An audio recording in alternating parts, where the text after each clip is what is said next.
Catus Maximus here. Ended up finding this old Mac Tools 3/4 inch sliding T-handle.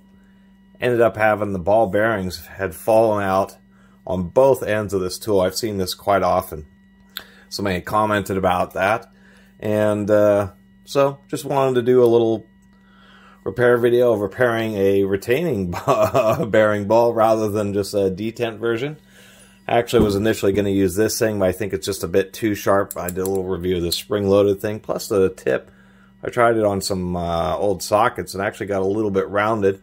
So in this case, I think I'll still just use a traditional center punch to get it to retain. What they did with this Mac, as you can see, they just did a couple little flat stamps on each end there. And then when you're sliding this back and forth and slamming it, it does have this nice little cutout. It just hammered the balls out. I've seen this on other T-handles, like some Craftsman's, where they just didn't press in the ball far enough. Now on some other ones, they actually undersize the hole so that the bearing balls, in this case 1/4 inch, actually do press fit into the holes, and then they stake it just to give it extra retention. But on this Mac, these holes, at least I measured, seem to be a little bit large, but maybe that was just right at the lip. And seem to be entirely relying on the staking rather than having be a partial press fit. Since this is a retaining ball rather than being, or since it's not spring-loaded, you can certainly press fit it in there. So all I'm going to do is I have an extra one in case I lose one, see if I can't hammer some of the, see how loose it is, see if I can just drop a ball right in that hole, hit it with a hammer to pop it in, and then re-stake it, or if it is press fit, and I may have to actually use the press to push them down in there. Alright, we'll just see how this goes. Maybe I should get a little closer in there. Here we are. We'll see how well this works out.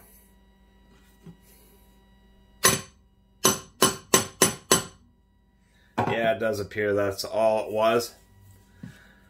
So these holes, I did measure them. They measured about 255, or these bearing balls are exactly 1/4 inch. And they just tapped right in there. Come on now. And so since they sunk in, if this hole was undersized, there'd be way too much pressure. I wouldn't have been able to hammer those at all. So now what I got to do is do a little bit of additional staking around the edge here. So we'll see how well I do this here. Since I'm going to be using this one, come on, focus. It has a little bit more blunt of a tip, so it should push the metal, should be on top and push the metal, you know, down and over rather than poking a hole and stretching it out. It seems to get a little bit more chance of cracking it doing it like that. And the hard part about this is since it's round, you really want to get pretty close on the edge. And even though it's a curved surface, you're still going to be able to get some mushing even on this edge to be able to hold it in. I think it's really why it fell out, is they should have put more around the sides. So I'll try getting that centered. You don't want to get too close or you'll just punch in between the ball and the hole itself.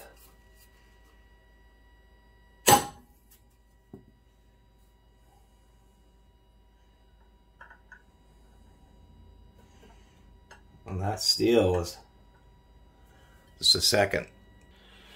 You really have to get down at a pretty tight angle and to see what you're doing. You can see this one I was just way too far out. This one I actually got a little bit closer to the edge.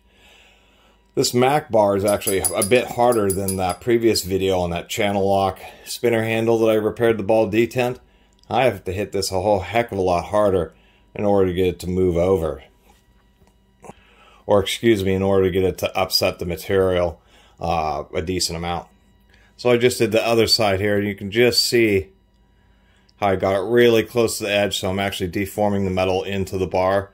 That's a much better job. I did take a little chisel and try to hammer here and here again just to get it to tighten up. Alright, here's one more look at it. You can see I still didn't do a very good job on this end. I could have done a bit better on this side, and then that one's pretty good. You can see the metal folded over. And on this one, if we can get this to focus.